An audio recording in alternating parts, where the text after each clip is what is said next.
آئیے ملک سے بیٹا thalassaemia major کا خاتمہ کریں۔ سندھ بلڈ ٹرانسفیوژن اتھارٹی اور محمدی تھیلیسیمیا سینٹر کا ساتھ دیجیے۔ نکاح سے قبل تھیلیسیمیا کا ٹیسٹ لازمی کرائیں تاکہ آنے والے بچے اس موذی مرض سے محفوظ رہ سکیں۔ تھیلیسیمیا والدین سے بچوں میں منتقل ہونے والا مرض ہے جو والدین اس مرض کا شکار ہیں، ان کے بچوں میں یہ مرض پیدائشی منتقل ہوتا ہے۔ محمدی تھیلیسیمیا سینٹر کی جانب سے تھیلیسیمیا کے عالمی دن کے موقع پر کراچی پریس کلب میں متاثرہ بچوں کی واک کا اہتمام کیا گیا، جس میں کراچی پریس کلب کے صدر سعید سربازی، کراچی پریس کلب کے سیکرٹری شعیب احمد خان، نائب صدر مشتاق شاہ، سابق سیکرٹری رضوان بھٹی، ہیلتھ سیکرٹری طفیل احمد اور دیگر نے بھی شرکت کی۔ سندھ بلڈ ٹرانسفیوژن اتھارٹی کی سربراہ ڈاکٹر درناز جمال صاحبہ نے شادی سے قبل تھیلیسیمیا کے ٹیسٹ کرانے پر زور دیا اور محمدی بلڈ بینک کی کاوشوں کو سراہا۔ آج ہم لوگوں نے جو ہے تھیلیسیمیا ڈے منانے کے لیے یہاں پریس کلب میں Mohammadi blood bank and thalassemia centre کے ساتھ مل کے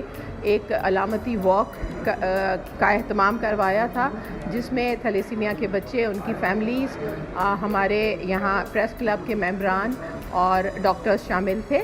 اور اس واک کا مقصد جو تھا وہ یہی تھا کہ ہم اویئرنیس دے سکیں، ہم لوگوں کو یہ بتا سکیں کہ تھیلیسیمیا کی بیماری کو مینیج کس طرح کیا جاتا ہے، اور آنے والے بچوں میں اگر تھیلیسیمیا ہونے کے چانسز ہیں تو اس کو روکا کس طرح جا سکتا ہے۔ محمدی بلڈ بینک کی جانب سے کراچی پریس کلب کے اراکین کو بلا معاوضہ لیبارٹری انویسٹیگیشن اور خون کی فراہمی کو 1 سال مکمل ہونے پر کیک بھی کاٹا گیا، جبکہ محمدی بلڈ بینک کی جانب سے پریس کلب کے صدر، سیکرٹری سمیت دیگر کو شیلڈ بھی پیش کی گئی۔